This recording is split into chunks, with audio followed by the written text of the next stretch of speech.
The rumors are true. It's a recap for Friday's 10 games. Black Friday. We're going to talk all about it. Michael Bolton. Thanks, Josh. It's Michael Bolton here, and it's time for another episode of the Locked On Fantasy Basketball Podcast. Let's get to it. Let's get to it, indeed. You are Locked On Fantasy Basketball, your daily fantasy basketball podcast, part of the Locked On Podcast Network.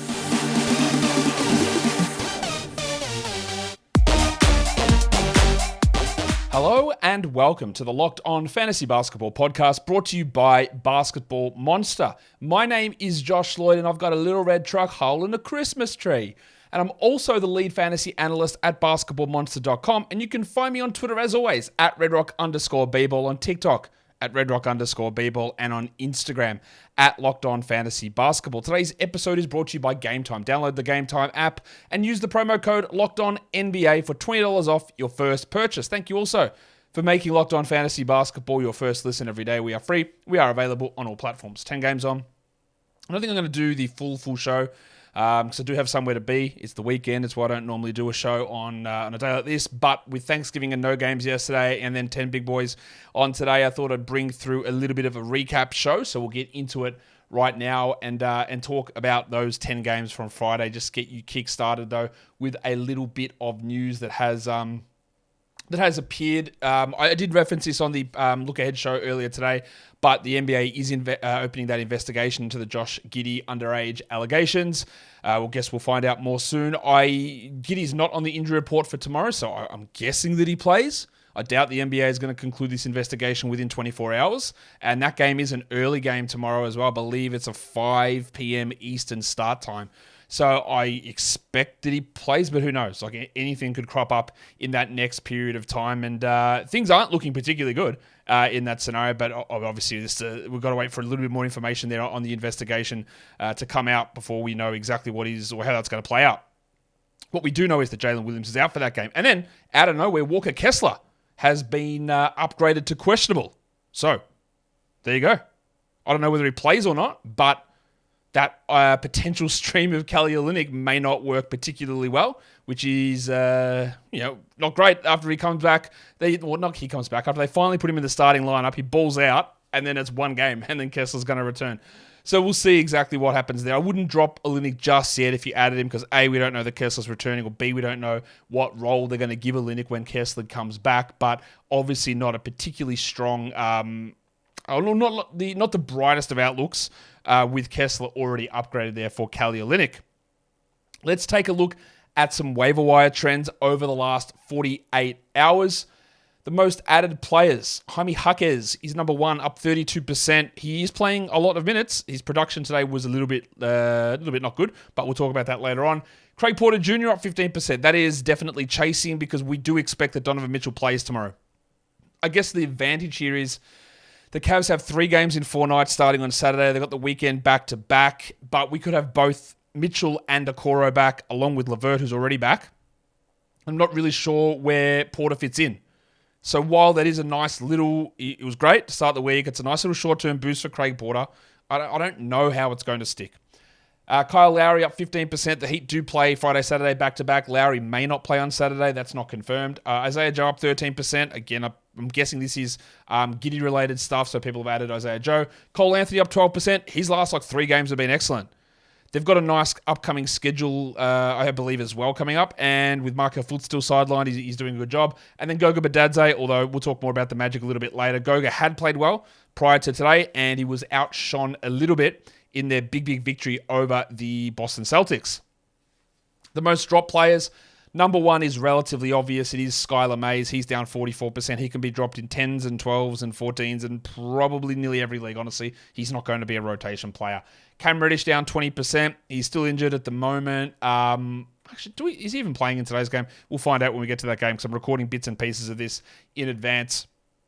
But he's fine to drop. Jordan Hawkins down 12%, reasonable drop. Lou Dort down 11%. I don't think if Giddey is suspended that it impacts Dort really at all. So I don't think you need to hold on to Dort. Norman Powell down 11%. He was injured, but he is actually playing today. So probably didn't need to go super hard on dropping him there. While Bilal Koulibaly is down 10%. I get it. He's not a must-roster player. It would be a very, very long-term stash with, I think, relatively limited upside for this season. So I understand dropping him in that scenario as well. That is the news. They are the waiver wire trends, and we're going to get into recapping the 10 games. But today's episode is brought to you by the Game Time app. You shouldn't have to worry when buying tickets to your next big event. Game Time is the fast and easy way to buy tickets for all the sports, music, comedy, and theatre events that are near you. Killer last-minute deals. They're all-in pricing. They offer the views from your seat as well as their best price guarantee. Game Time is there to take the guesswork out of buying tickets. The zone deals is a great feature they have. Instead of you picking a specific seat and row, you just pick a section. I want to sit over there. And Game Time will go in and get your specific seats. But because you've chosen the zone deal, you can save on average up to 18% on those tickets. So take the guesswork out of buying tickets with Game Time. Download the Game Time app, create an account, and use the code LOCKEDONNBA for $20 off your first purchase. Terms apply. Again, create an account and redeem the code LOCKEDONNBA for $20 off your first purchase. Download Game Time today. Last minute tickets. Lowest price guaranteed. So let's do this. Let's get into the games. And there was a very, very early schedule for today's action. The first one, the Orlando Magic, following on the trend from last season, they thumped the Boston Celtics. And I could have given them one of those, but I was a little bit late on it, but we still got it. So there we go. 113-96, the Magic beat the Celtics. Big news here is Kristaps Porzingis suffering a bit of calf tightness and he's having an MRI. He lasted 22 minutes. We never like to see that. He thinks there's nothing serious, but you'd have to expect there's going to be missed time here for Porzingis. 9-4 with 2 steals. We already had Al Horford starting in this game because Drew Holiday was out. And we talked about this ad nauseum with the Celtics in the offseason, is that they're great, but their depth is shitful. And if they're going to be out 2 guys and they're going to be pumping big minutes into Luke Cornett and O'Shea Brissett and blokes like that, and that can be a problem. Cornett, though, had 25 minutes, 12-6, 2 steals, 2 blocks. That's excellent. So if you want to stream someone in, Cornett might be that guy if these guys remain sidelined. Well, we've got 39 Jason Tatum minutes on some rough field goals, but good from the line, 26-5. And maximum Derek White had 16-5-4 with a 1-1. Al Horford, 33 minutes. He would be an ad with Porzingis out. He only had 3-5-3, which is obviously really, really bad. But it's worth grabbing him in a scenario where you do need some big man numbers. And Jaylen Brown, Jesus, this guy, man, what a rough start to the year he has had. 18 points in 39 minutes, 27% on 22 attempts, 4 of 7 from the line. He did have 3 steals, but only 3 rebounds and 2 assists, being actually really bad. He's probably copped it the most out of all of the names on that team, Porzingis and Drew and Tatum and White, I would say. He's really dropped off. He hasn't done himself any favors, but he hasn't played well. For the Magic, Paolo Banchero, 23-7-5. No defensive stats, but great efficiency. There were plenty who were steering clear of him in drafts, but I would say that he has put a lot of those concerns to the side so far. Wagner had 17, 8, and 6. That's Franz, but Mo Wagner had 27 points. Now, this is a Mo Wagner special. He does very well against Boston for whatever reason. He shot unbelievably well, but 27, 3, and 0. That's a Jordan Poole line. We'll talk about Poole later, who didn't have a Jordan Poole line today. Not much else going on there for Mo, but him and Goga just going back and forth. Like Badadze played 19 minutes the dart, and he had 6, 5, and 3 with a steal and a block, and both guys can be 12-team players. Cole Anthony did have a trip to the locker room, but he was able to return. 16, 3, and 6, 2 steals, a block, shot 17 times, which is a lot, and only was 35%, but some good numbers with Markelle Fultz sidelined. And Anthony Black started, played 6 minutes, got benched, never returned. He, like I said the other day, there was someone who left a comment, and I always appreciate these sort of insight. And they go, look, he struggles offensively, but his defense is pretty good. I still don't think he's anywhere near ready for NBA action. And at the moment, I would say that the Magic maybe feel the same after benching him after 6 minutes. But you obviously don't need to care about him in any fantasy league outside of Dynasty. Like, you don't need to care about him this season. I think we don't need to worry about John Isaac either. 16 minutes, 5 and 7. The thing was, maybe he gets the extra minutes in with Wendell out and with Fultz out a little bit, but he's like hovering mid-teens. He's not pushing to that 20s. We saw him get 19 or 20 in one game. We thought, all right, are we getting further than that? But no, they've pulled it back from there, and that's really hard to rely upon that. While Suggsy had 10 points in 28 minutes, not a good night from Jaylen. He has been playing really well, but this obviously was not it from Suggsy. The second game was the Suns' pretty easy victory over the Grizzlies, 110-89. No Durant, no Beal, no Eubanks. So we got a starting lineup that included Keita Bates-Diop. 6 points for Diop, or Bates-Diop, sorry. But he did have 1 steal and 2 blocks. And he just, whenever he seems to play minutes, he gets defensive stats. That's what he's useful for. Obviously, we're not caring a huge amount unless we hear that Durant is out more games. Booker, 33 minutes, 40 and 5, 4 assists, 4 steals, a block, 71%. He's been ridiculous. He's been very, very good. Nurkic also got the minutes back up, 33 minutes, 6 and 10, 6 assists, 2 steals, and 2 blocks. That's also really good. There's going to be people who tell you that Nurkic has been disappointing this season. I think their heads are up their ass, but they will think that. And I don't know if they've got him on their team, but if they do, you definitely want to acquire him if they don't believe that he's been good. Eric Gordon, 20 points with 1 rebound. Not much else going on there, but 20 points is nice. While Allen had 14, 2 and 3, and they continue to be stream options while Beal is out without having a full reliability on which one's going to do it on which game. The Grizzlies, Jesus. Look, let's talk Jaren. 29 minutes for Jaren Jackson, 13 and 7 on 39% without a block.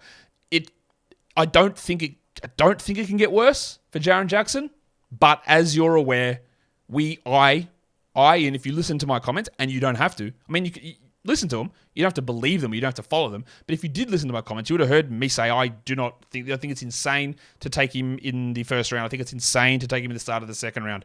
Maybe look at the end of the second, but to me, he's more a mid-third sort of a player because those blocks are just not a realistic or a reliable source of value.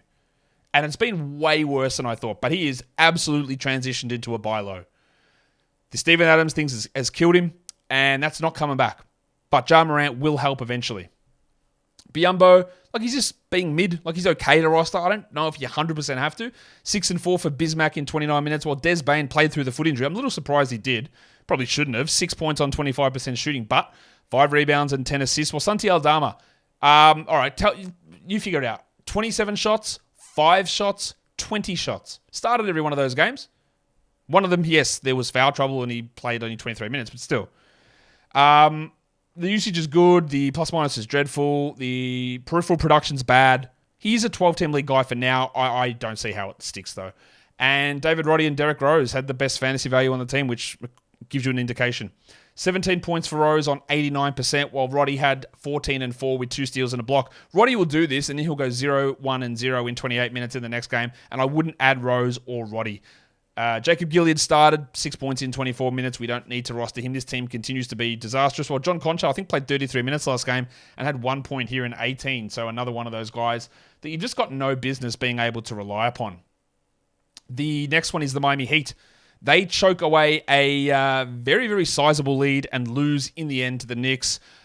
Final score, 198. There was no Duncan Robinson, obviously no Tyler Hero for the Heat, and Drew Smith out for the season now with that ACL injury.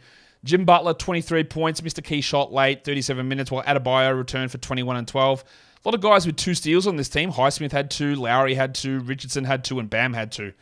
Lowry again was strong, 10, 8 and 2, 2 steals is good enough. While Jaime Jaquez, 35 minutes off the bench is impressive. 15, 5 and 4 looks great, but 17 shots for 35%. Now, I went to look at his numbers because his projections were really low in my system. And I went, okay, well, what's going on? Everyone's talking this bloke up, and why are his projections off? And I went and looked at him, and his numbers made no sense. He was shooting 45% from 3. He was shooting, I think, 52% from mid-range and 71% from the rim. None of this stuff adds up to anything this guy is going to be able to do. So I didn't make those adjustments to his projections because it was not realistic to consider that.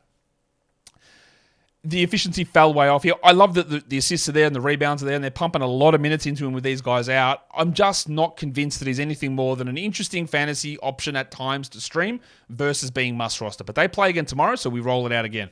Highsmith brought out the 2 steals on 17%, while Caleb Martin went back to 18 minutes after playing a lot more in the last game. Now, I'm guessing they sort of held him back because it is a back-to-back, but I do not believe that Caleb Martin's a must-roster player. You can try it in for tomorrow, but that's probably about it. Joshie Richardson did make the start with dunk out, 15, and then a big Richie Beno, 2 threes, 2 rebounds, 2 assists, and 2 steals for Josh Richardson. Maybe we look at him tomorrow. I think we do. He's a pretty good stream option there. For the Knicks, they went with Hartenstein over Mitch Robinson.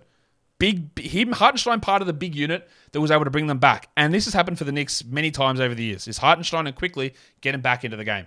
Hartenstein, 2-5 only, but 2 steals and a block and plus 18, while Quickly had 20 and 4 in 26 minutes, and he was a plus 22, while Quentin Grimes and Mitch Robinson, minus 20 and minus 17, so Thibodeau made that change to get more minutes into those reserves. Now, he's a stubborn bastard, we know this, so he's not likely to switch the lineup up or anything, but that's what happened in this one. Joshy Hart, 10 and 8 is solid enough. Randall, that's a low usage game from Julius, 13, 8 and 7, and Rowan Barrett, 18 and 7. On 20% shooting from 3. So that 3-point shooting is obviously dead. And Brunson had 24, 3 and 3. Overall, there's not a lot to like there. Dante DiVincenzo had really good minutes last time out for the Knicks, and then he went back to 16 for 5 and 4. So if you had added him and you were a little bit excited about the playing time he got last game, you can move on, and it's going to be the same thing. It's Hart and Quickly and Barrett and DiVincenzo and Grimes.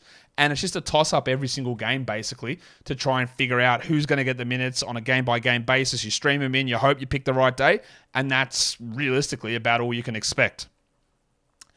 Today's episode is also brought to you by FanDuel Sportsbook. Score early this NFL season and NBA season with FanDuel, America's #1 sportsbook, because right now, new customers get $150 in bonus bets with any winning $5 moneyline bet. That's $150 if your team wins. So if you've been thinking about joining FanDuel, there's never been a better time to get in on the action. The app is easy to use. There's a wide range of betting options, including spreads, player props, over-unders, and more. So go to FanDuel.com/lockedon and you can get into the NBA season to have a look. What are the odds to win the in-season tournament, the old IST, the NBA Cup? You can check that out. MVP odds as well. Tyrese Halliburton may be worth a shot in that one there too. Over at FanDuel. FanDuel, an official partner of the NFL. And don't forget to gamble responsibly.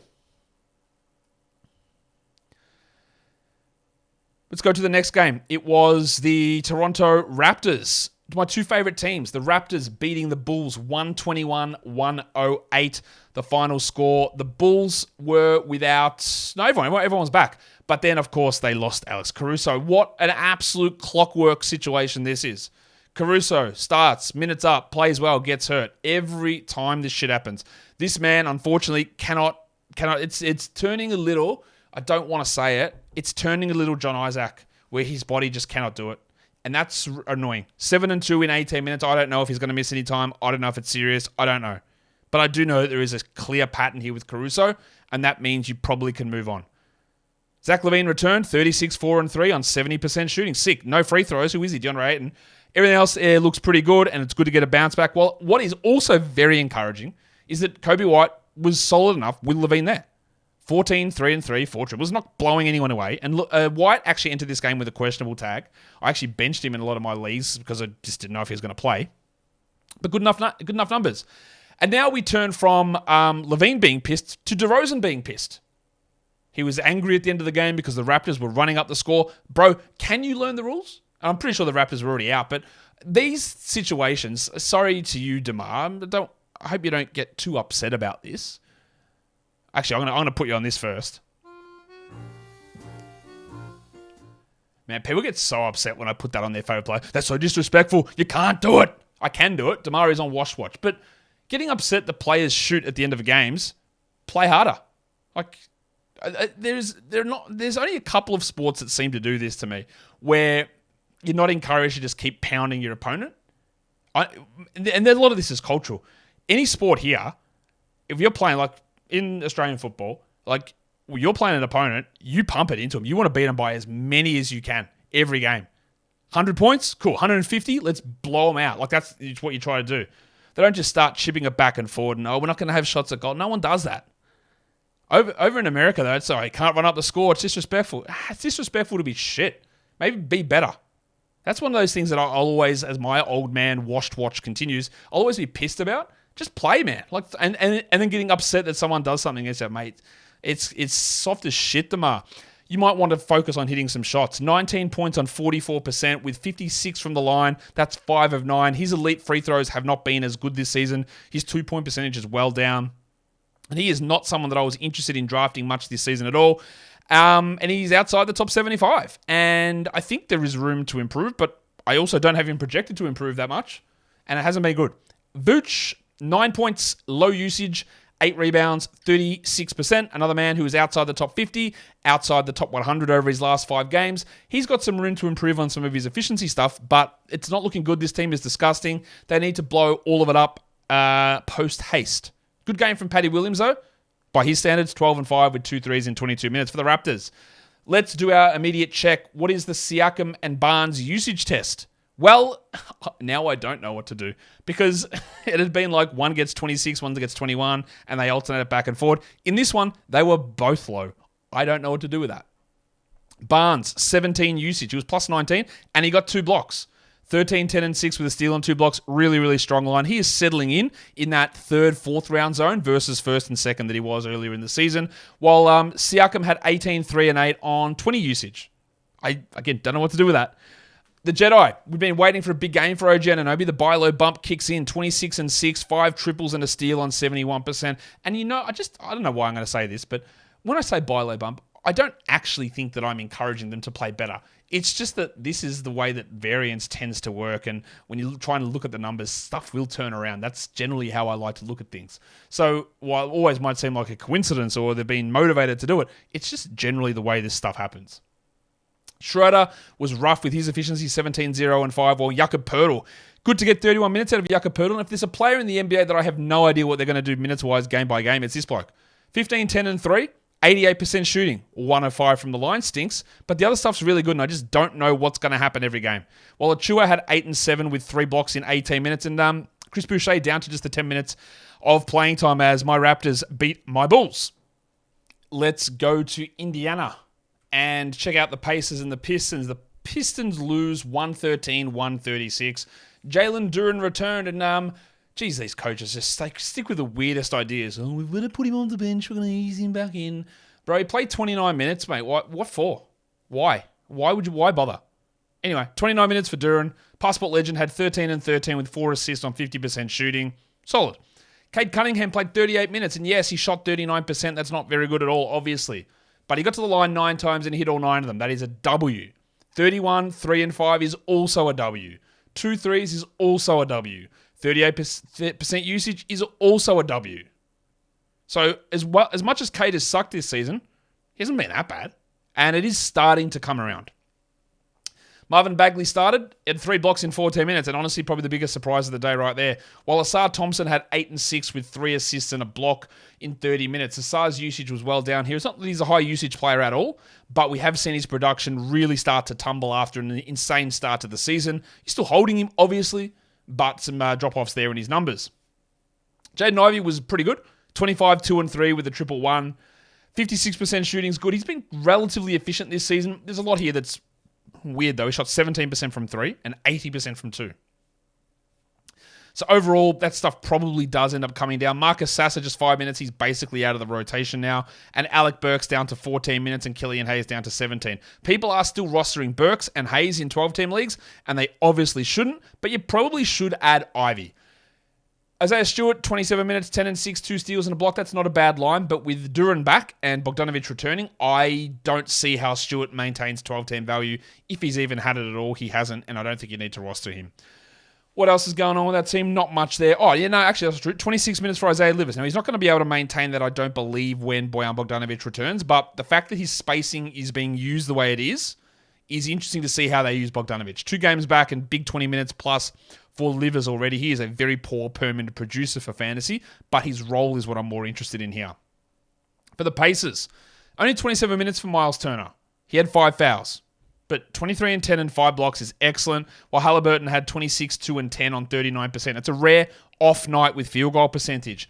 No Aaron Nesmith, Obi Toppin started, but it wasn't as good as the other games. He only took 8 shots and had 15, 3 and 2. You can still stream him while Nesmith is out, but that's about it. While Budrick had 28 in his start. Chavano, 18 points, had 3 threes with 4 rebounds. He should be rostered while they continue to start him. Benny Mathurin played more minutes than Hield. Interesting development. He was a plus 27 in this game. He had 15, but only 2 rebounds and 0 assists. I don't believe you need to roster Ben Mathurin in 12-teamers. And Brucey Brown, 10 points is not good. 30% is not good. 4 rebounds, 5 assists, and 3 steals is good, as is 37 minutes. The same thing applies for Brown. If you want to drop him in 10-team, go ahead. In a 12-team points, go ahead. In a 12-team category, I'd probably hold. But if he's your worst player, he's expendable. all that advice, I think just remains the same. We also got both Isaiah Jackson and Jalen Smith playing, and they played together. Jackson continues to be an unbelievable permanent shot blocker. 8 and 6 with 3 blocks in 19 minutes. The problem is he's the third string center, and we just can't see him playing that often. Always want to keep an eye out to see how things change, and it was interesting to see these centers play together in this one, but I don't think we need to get overly excited. While Sticks had 8 and 6 in 21 minutes, Jarris Walker does appear a long way away from rotation minutes there in Indiana. The next game, the Sacramento Kings, huge win for the Kings on the road against the Wolves. They looked way too good in this one. De'Aaron Fox, 36, 7, and 12 with a steal. And what I'm most encouraged about, and you know that sometimes I'll pick apart what Fox does because I think it deserves it. We need to always work out how versus what, right? But what I'm encouraged by here is he puts up 36, 7, and 12, and it doesn't come on 80% finishing or 50% three-point shooting. He only shot 44%. This is just pure volume, and that's what's impressive. Sabonis, 15, 11, and 5 with 3 blocks and 2 steals. Honestly, what the hell happens here? You get 5 defensive stats from Sabonis and you get 40 usage from Fox. Amazing. The pencil Harrison Barnesy, had 18 points with 2 threes in 33 minutes. Maybe Keegan Murray was holding them all back. And Fanta Pants, 10 points in 24 minutes. I'm going to tap the sign. You don't need to roster Kevin Huerter. And you also make sure you abuse me every time he has a good game. I love that. Make sure you do that. Malik Monk had 17 points in 30 minutes with no assist. That's okay. Again, he's a borderline guy, and they're just giving some really interesting minutes to Trey Lyles. He had 9 and 7 with 3 threes in 19 minutes. A very good deeper league guy, while Chris Duarte continues to not be very good. He went scoreless in 22 minutes. He will not be in this rotation long term, I don't think. For the old Wolves, Goose had a problem with his elbow. He returned, but we got to watch it. Awesome game overall. 35, 7 and 5, 2 threes, 2 steals, and 2 blocks. That's a Richie. 38 from the field is yuck, but 17 of 18 from the line is great. One of the things holding back Edwards over time has been his free throw shooting, but it has improved. While Towns had 27-11 with 4 steals, 4 threes, no defensive stats. Gobert 12 and 11, just a stock standard game for him, while Alexander Walker played 22, and Kyle Anderson played only 18. Yuck! They went with Troy Brown. I guess that's why they lost. If they're going to dick around the minutes like this, then Anderson, you don't need to bother with it with McDaniels out. He was interesting to have a look at if they were going to give him 28. If they're going to move it around like this, the inconsistency means you just stream when necessary. And streaming today, I think, still probably was the right call, but didn't work. That's what happens with streamers. We only got 18 minutes from the Wizard of Naz Reid. He had 9 points, but 2 blocks. Those minutes are not enough for Naz to be a must-roster 12-team league player, I don't believe. Are the Wizards competitive? I don't know. They were in this one. 128-131, they go down to the Bucks. Wes Unseld is finally running a rotation that makes sense. Bilal Coulibaly was out. As I think I talked about this on the preview show, either today or yesterday, that if Bilal is out, I'm a bit interested in Corey Kispert. 20 points, 33 minutes, 6 dribbles. Now, what Kispert is a scorer who hits threes and does nothing else. But we saw the production ramp up. Tyus Jones, 22, 7 and 7. Hello. 64% shooting from Tyus. That's very interesting. While Kuzma couldn't keep the double-digit assists going, but took 22 shots, had 22 points with 4 assists and 2 blocks. And Jordan Poole. This is what we expected, I guess. Like, I look at this and go 26, 5 and 7. 20 shot attempts, 45% shooting, 9 free throw attempts. Absolutely bang on, right? You would hope that usually he's not a 78% shooter, he's a 90% shooter. But that is why I looked at Jordan Poole as a late 3rd, 4th round player. A lot of usage, good assists, good free throw percentage, and a good volume of threes. The problem is he's been dreadful. Although, last 3 games, top 50. I'm not saying Jordan Poole is back. Not at all. This is one of the most volatile blokes in the league in terms of production and usage. But after whatever foolishness was going on for the first 10 or so games, where the rotations made no sense, the rotations have stabilized. They make sense. They're more consistent. And we're seeing bigger games from Tyus, from Kuzma, and from Poole. So it took a while. It took 4 weeks, 5 weeks to get here. And it's why we'll always preach. You have to be willing to be patient, take some L's in first 2-3 weeks. Definitely don't normally look to extend it to 4 or 5. So that is pushed it out a little bit far. But shit settles. And it settled pretty well here. Same as Dan Gafford.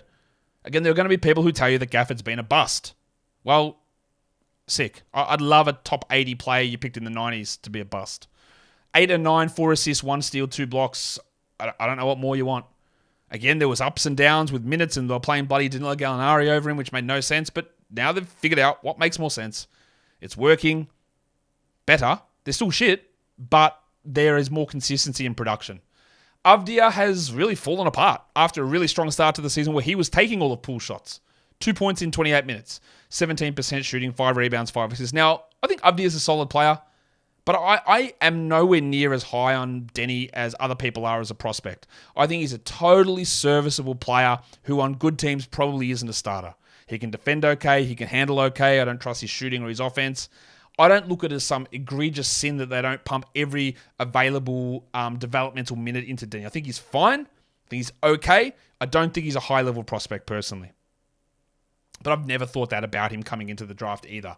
So I'm not, like, the 2 points is obviously weird and 17% shooting's bad. He'll be better than this, and you still roster him, but I don't see him as this squandered opportunity for the teams. Brook Lopez is absolutely on fire. 32 minutes, 39 points, 39. Most he's ever scored for Milwaukee. 4 threes, 2 steals, 3 blocks, 82%, 7 of 7 from the line. That is the line that you dream of. Now, he was an unbelievable player last season, and then he really looked like he was struggling. The scheme was weird. Nothing was working, and now he is just absolutely blown up. His game log this season is ridiculous. 13-2-0, 13-3-1, 11-7-3, 6-3-0, 13-5-0 with 8 blocks, 4-7, 0 blocks.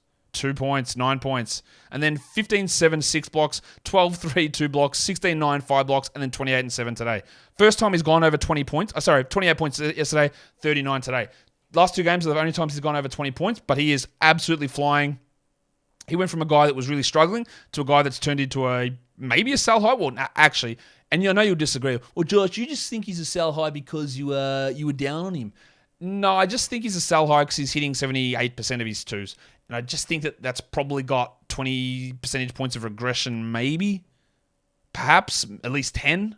And that brings things down. He is just on an absolute heater with the shot, and it is going to come down. But it's been great, and I thought there was a chance that he wouldn't maintain what he did last season, but he has, and he's actually stepped up in other areas. He's been awesome. What else we got to talk about? Chris Middleton. Yeah, not good. Last game, we saw the ramp up out of nowhere up to 29 minutes. Today, early in the third quarter, Achilles tightness. Not good. 7-1-5. We'll see if it's just precautionary or what's going on. Don't be shocked if he misses time, which is frustrating. Lillard had 31-7-10. Giannis had 31-9 with 3 steals and a block. Decent enough free throws from Gianni as well, while Leaky Beasley had 9-11 in 27 minutes, and Punch Bob 2-6 in 25. Portis is really not playing well. I wouldn't have thought. I didn't love him as a pick around pick 100. I think he was droppable early in the season. He was addable when Crowder went down, and now I'm not so sure. I probably still would hold him, especially with the Middleton injury. I wouldn't rush to add Connaughton, who was shit again, and he's just not really a 12-team league player. But I'm a little worried about where things are going here for Portis because he just can't really seem to elevate his production to the level that he would need to. I would think he's just not quite the same. I think that's fair. The Nuggets, the Rockets, Houston, after losing a few in a row, come out and they smash Denver 105-86. Big Chungus did enough. 42 minutes, 38, 19, and 8 with 3 steals. That's great for him. The free throws are a little weird. He's had a couple of these games this season. He goes 7 of 11 from the line. But Aaron Gordon stunk. Imagine missing all 12 of your shots. 2 points, 0% shooting, 7 rebounds. An absolute shit sandwich of a game. Michael Ponder Jr. only took 14 shots and had 14 and 7. Reggie Jackson had 2 points. He tried to Aaron Gordon his way, but at least he hit a shot, 14% shooting. He had been a pretty solid fill-in for Jamal Murray. This stinks, obviously. Well, KCP went off offensively. 20 points, 15 shots, 3 steals, 5 rebounds. You know my thoughts on him. A steals guy, a stream guy for defense, but obviously not someone that I trust for regular production. They are going to make changes to their rotation. Peyton Watson, I think, is out. Zeke Naji came in for 1 minute in the second half and they jerked his ass out of there. He ended up playing just 4 minutes and they went, unfortunately, to Justin Holiday. And they're going to try and play Justin Holiday as the answer to their bench units. And I'm sorry to tell you, like Michael Malone, you need this sounder in the locker room. Because Justin Holiday's been washed for 2 years. And if you think this game proves that he's not, well, I've got some problems. Well, you've got some problems.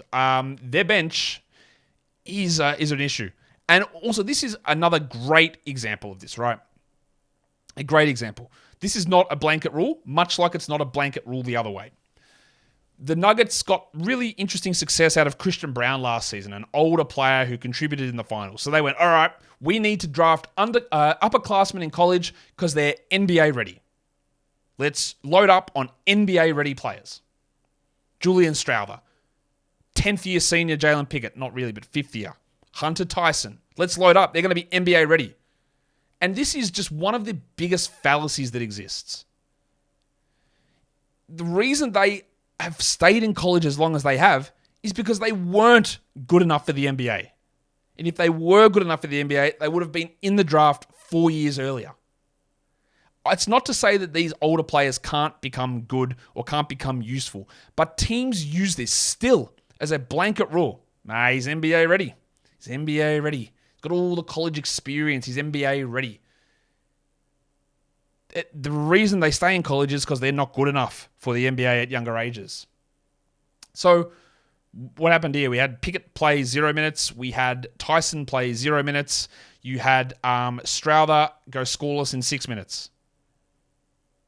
Relying upon older rookies because they're NBA ready is a fallacy, and I don't know how long it takes to just break that habit from NBA teams.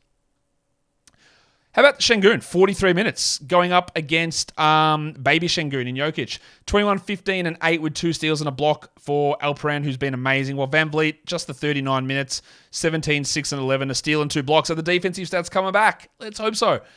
Jabari Smith, quietly, been pretty good.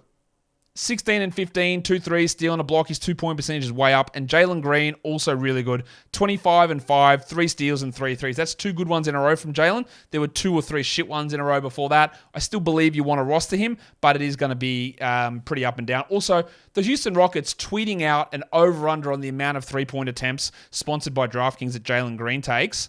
Absolutely disgusting and ridiculous. Just one of the most ridiculous things I've ever seen. It's like, I know sports betting is relatively new to be legal in the States, but it's like you guys have got no idea what you're doing, teams. Like, how can any of this shit be, how can you not look at this and go, well, that's a bad look? And shout out to nearly everyone on Twitter who saw it and went, bro, take this down. Are you idiots actually serious? You cannot tweet that out as a team. You cannot go into any agreement with any sportsbook like this. It is insane that a team would do that. You cannot defend it within a single inch of anything. You can't. It's embarrassing and it's disgusting. It's absolutely ridiculous. I don't think you can roster Tari Eason in 12-team leagues. Not about him. It's about the minutes. And the same goes with Amen Thompson, who's going to be back soon, who's going to play back through the G League for a couple of games, apparently. Eason had 7 in 16 minutes with a steal and a 3. There just aren't enough minutes. While Dylan Brooks had 25% shooting, 8 points, 2 threes. Memphis Dylan is back, baby. And he's still rostered in 12-team leagues.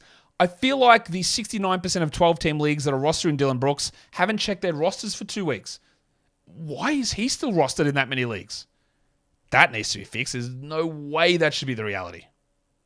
All right, the next one was the Spurs and the Warriors. This one looked like the Warriors had it in hand, and the Spurs with a weird comeback. Not a weird comeback, it was a weird performance from the Warriors down the stretch. But they do get the victory in the end, 118-112. Keldon Johnson, you know my criticisms of Keldon Johnson in the past. But you have to give him credit because he has turned his game around. He's doing way more things. More assists, more defensive numbers as a general rule, more rebounding, 22, 12, and 4, 2 steals and 3 threes. He last season was a usage guy, and that is it. Bad efficiency and nothing else. The usage has come way down as we thought it would, but he's been able to add in and contribute in other areas, which I didn't know that he had. So well done to Keldon. I'm sure he loves to hear that from me. Loves it.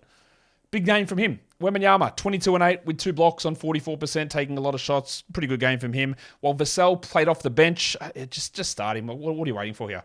24 with 4 rebounds and 4 threes. Surely he starts next game. And Malachi Branham's the one that started. This man does as little with more than I've seen any player at the moment. Yes, he had a few good games last season, but he's one of these players that needs... There's a corollary I'm trying to think of, and I can't remember the player who it is, where he needs sort of everything out and then he just gets the ball and runs with it the whole time and puts up good numbers. And that's what happened at the end of last season. But 6 points, 33% shooting, 0 rebounds. He's Keldon Johnson. 1 assist, 1 steal. He's not up to it at this point. Bad night from Zach Collins, 6 and 8 with 6 assists on 17% shooting. That's rough. And the Trey Jones, Jeremy Sohan minutes golf widened. The production didn't, but the golf did. Sohan played 33 minutes, 7, 6, and 4, while Jones had 17 minutes for 7, 5, and 2. Now, interestingly, Jones was a -10 in this one, while Sohan was a +1. It is impossible for me to think that Jones is a good hold if his minutes keep dropping down to be strictly as a pure backup. I don't think you can do that. At some point, sure, there might be an injury, but it is very clear at this point to me that the plan is not for him to start over Sohan at all. And I think we have to accept that. Sohan wasn't great, 7, 6, and 4, but he probably does. I don't even know. I feel like I go back and forth on Sohan every game. Does he need to be rostered? Does he not? I'm not sure. Maybe. Sometimes yes. Like it's very back and forward in terms of usage and role, but the minutes are at least secure. For the Warriors, Dario Saric with another big game. 20 and 8, 4 threes, 4 assists, 64% off the bench. The problem here is that Draymond returns next game. So does that have an impact on Saric? Because Saric has outplayed Looney most of this time. I don't mind trying him out, but I'm not really sure that it's going to be able to hold. Steph had 35, 3 and 6 with 7 threes, continues to be really good. While Chris Paul came off the bench, I'm guessing in preparation for Draymond's return. 5 points with 10 assists. We saw him really struggle coming off the bench and play way better as a starter, so let's see where this goes. We hold him, and then we see how that develops, while Kuminga continues to struggle. And Moses Moody's the one who started over Chris Paul. Not really sure why. 17 minutes for him for 9 points, and Podziemski played 12 minutes for 0 points. Andrew Wiggins, another stinker. I don't know what has happened. There is clearly something wrong here. Injury, mental, off the court, I don't know. I got no idea. We've heard there's some thoracic outlet stuff with him, but every game, bar one, he has just been bad. Like, it's just consistently bad, consistently low minutes. There's absolutely no reason, I don't think, to be holding Andrew Wiggins. Sure, he might improve. We're 5 weeks in here and it's just been bad, like continually bad. Outside the top 300 bad. And I don't really get it. And I know that people, I told you, people get so upset. Klay Thompson, where are we at? He had 2 games which were okay. And in one of those ones where he scored well, he was like a -30 as the starters got cooked. And then he had, 15 points on 27% shooting. The 6 assists are nice. Do you need to roster Klay Thompson? He's the 184th ranked player. He's 159th in points leagues before today. It's way harder for me to suggest that Klay is a drop more than Wiggins. But the numbers would suggest that you have to consider it. And even if he does turn it around and improve consistently, what are you missing? That's the question. Are you missing out on a top 50 player? I don't think so. I probably still would hold in majority cases, but that's another not particularly strong game from Klay Thompson. All right, the last game of the day. I'm gonna have to, as the kids would say, I'm gonna have to bounce after this game. I'm not gonna be able to do the end of night awards. I gotta be out, but we got through as much as we could get through. So let's look at the game. The Pelicans, big win on the road over the Clippers, 116-106. Another good night from Valanciunas, and the minutes are pushing up. That's encouraging. He didn't have the blocks, which were bumping his value, but 28 minutes, 12 and 8, 4 assists, 67%. Herb Jones got in extreme foul trouble. That's why he played only 24 minutes, but honestly, the numbers are still good. Now, his shooting is wild. I think he shot 16% last game. He's at 71 here. 14, 4 and 4 with 3 threes, a steal, and a block. Posting up ridiculous numbers. You try and sell for any top 50 guy, I believe, but he's been awesome. And Dyson Daniels played 35 minutes, 7, 8, and 6 with a 1-1. We know that that's a low usage line, obviously, but everything else there is really good. I don't see it holding when CJ returns, but it's good nonetheless. I think you can drop Jordan Hawkins, who had 8 points in 2 threes. That inevitably means he has 35 points with 10 threes in the next one, but you don't have to hold him. While Ingram had 30 and Zion had 32, 6, and 5 with 2 steals and shot 52% on 25 attempts. We want Zion around 60, but he has improved of late after a really rough start to begin the season. I do think there is significant risk that Zion sits tomorrow, but I haven't had that confirmed. A lot of minutes for Najee Marshall. Some might say too many. 27 of them. 5 points, 0% shooting with 7 rebounds. He does really struggle to be a 12-team league guy outside of a streaming option, which might actually show itself tomorrow if Zion is out. Ingram dropped in 30 and 4 with 4 assists, 2 pretty good game. For the Clippers, Norman Powell, I didn't think we'd see him, but he's there. He played 27 minutes, 20 points, 3 threes and 3 steals, 62%. He's shooting, again, really efficiently. He's an interesting points and 3 stream because he's getting a lot of these closing minutes. While Paul George, the usage for him is way up, 38%. He's the guy taking all the shots. Not Kawhi, it's him. I don't know why, but he is. 34 points on 30 shots is not great. 4 threes, 8 rebounds, no defensive stats. He has been really good, but that is not the best line. While Kawhi, 20 and 7, a 111. Still low usage, man. 24 usage for Kawhi. I don't think we're getting big usage Kawhi back. I don't know, but I'm readjusting my expectations. They started Terrence Mann. He had 7, 2, and 5 with 2 steals and a block, but PJ Tucker started the second half. We're obviously not rostering Mann outside of very deep leagues, and we don't care for Tucker, but the 14 minutes for Russell Westbrook should be sounding big alarms. 3 points, 13%. Now, last game he had 25 minutes. Cool. Like I said when the trade went down, when he moved to the bench, I don't think he's going to hold 12-10 value. If you want to move on from him, I think you absolutely can without really too many problems. And Zubats played 21 and Tice played 21. That also means to me that Zubats in shallow leagues is a drop. The fact that Tice has already cut those minutes, like we thought that Zubats could play 29 because Mason Plumlee got hurt. But no, Tice got signed. Zubats' minutes dropped down. You move on. He's not good enough to hold if he's only playing, even if he's playing 25 a night, Zubats, that's not really even a 12-10 league guy. So I think you can, in certain circumstances, move on. Not a good night from Jimmy Harden, 8 points, but he did supplement it. 5 rebounds, 10 assists, 4 steals and a block. Shot 22 from the field, which stinks, and 3 of 6 from the line is also just putridly dreadful. Harden obviously is not the same guy as previous seasons. I'm not sure he becomes a top 20 player. I think top 30 is reasonable from here on out, but the low usage for him seems to be a little bit of a feature of how they're using him in this team, and I'm not sure that he and Kawhi bump those numbers back up. We're still working in progress with this team, but we're not fully there. We're not fully there. That, I believe, I'm just looking at this. I think my box score might have been 1 3-pointer off from the Clippers. 109 is what they scored. I had them at 106 on the basketball 1-to-1. I hadn't fully updated, so I do apologize because I missed a 3 for somebody. Who did I miss it for? As I just zoomed my face into the thing. I can't actually tell.